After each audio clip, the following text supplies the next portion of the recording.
Hello, welcome to Silly Linguistics.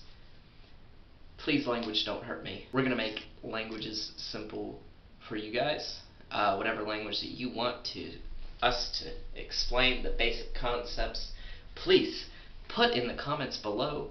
I will write about and talk about anything because I love to hear myself speak and I love to learn. Learning is life. Learning is love. Before we begin, I would like to say please like this video and subscribe to our channel. Today we're going to talk about the language Quechua, which is, I think, pronounced Quecha because the Q's are far deeper down the throat than in regular, in other similar languages, and there is no equivalent in the English. And I apologize beforehand because I'll be referencing Spanish a lot, but Spanish is our base of reference because the first grammar of Quechua was written by Domingo Santo Tomas in 1560. He was a Spanish writer slash invader of the area. Quechua was originally the language of the Incan Empire. There is currently between 8 to 10 million speakers, I believe, of the language.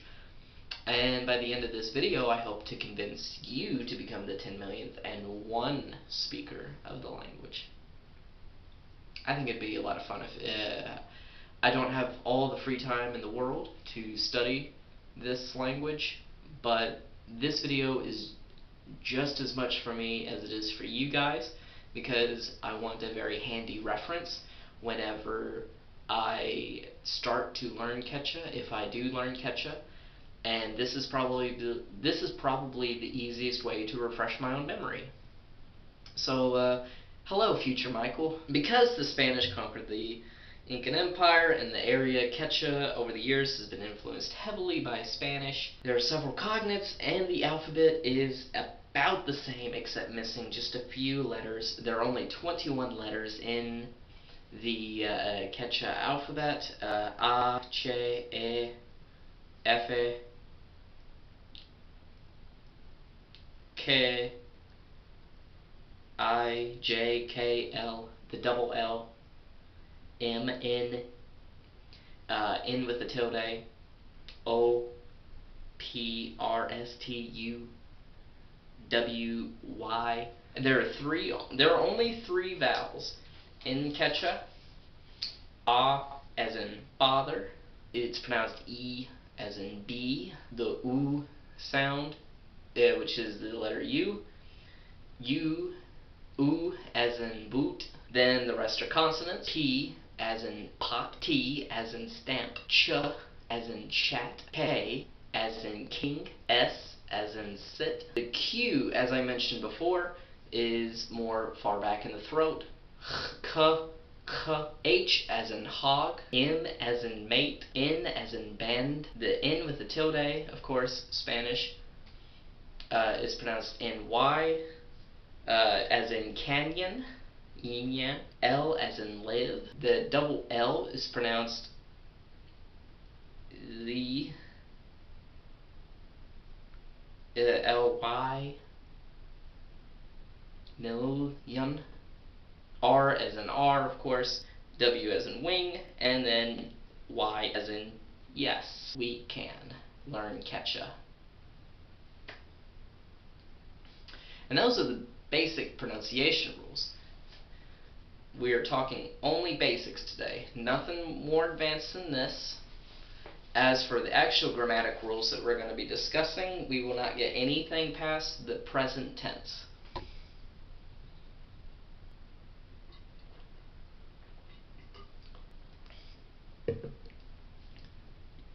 Why should you learn Quechua is a really good question.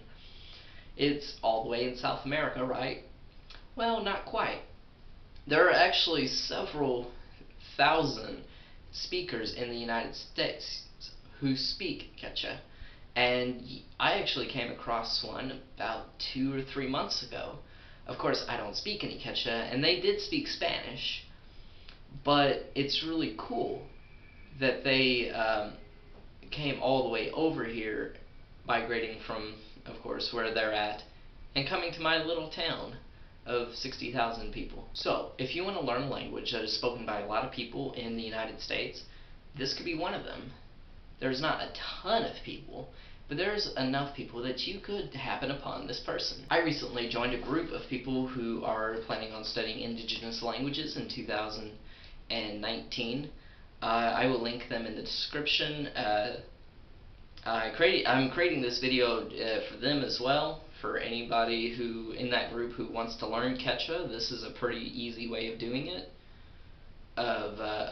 This is a good way of having a handy reference to what you want out of the language at the very beginning. On to the meat of the video. Unlike in Spanish, there are no masculine or feminine words. You don't have to worry about O, A, X endings. Everything is the same. There are no definite or indefinite articles. You don't have to worry about la or el or der, das, and die as in German. There are no formal or familiar terms, so you don't have to worry about a vosotros ending coming out of nowhere. There's still one more pronoun that we'll discuss in a minute when we get into the pronoun portion. And there are also no irregular verbs. Once you have once you conjugate the verb, that's all the conjugations. Conjugations are actually really simple. Every verb ends with the letter Y. You drop the Y and add a suffix appropriate to the specific pronoun. So, for example, yachachi means to teach. You drop the Y and it becomes yachachi, and that's the present tense. Those are the verb forms. Boom. That's it. And then, of course, there's specific endings for each pronoun. For example, these are the pronouns. We have I, you, he, she, we, and all of us, you guys, and they. Or you all. I like you all, or y'all, much better than you guys. It's just so cooler. We and all of us are differentiated. Now, all of us in Spanish would be todos nosotros. And we would just be regular nosotros. It would be like there's multiple groups of we involved. And Quechua differentiates between the two. These are the forms for the present tense. Ni, nika, ni, niki, niki, in, niku, inchis, nikichis, niku. I apologize for my pronunciation. I did look up beforehand how to pronounce all of this, but it's very difficult to pronounce consonants that just stay in a row. Unlike Spanish, there's only one verb to be. You know how in Spanish there's ser and estar, but not here. It's just K, K-A-Y. And you would drop the Y, and it becomes ka. And then you can add the ni, so it's ka ni. We will discuss a bit more about some grammar points. The Quechua language is agglutinative, meaning suffixes and prefixes keep getting tacked on to the end of the words to enhance their meaning. For example, with I teach a minute ago, ya chachi ni is tacked on to the end to signify I. Plurals are formed by adding kuna to a word, K-U-N-A. For example, the word stones is rumi, and the plural kuna So it becomes rumi kuna. Just one word with the hyphen in the middle. Now sons would be wawa kuna. So stones, sons. Or you can add a number in front of it to distinguish how many.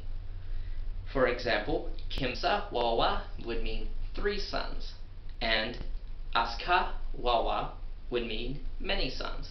Thank you for watching this video. Make sure to like this video and subscribe to the channel if you found this content interesting, and if you're interested in more content.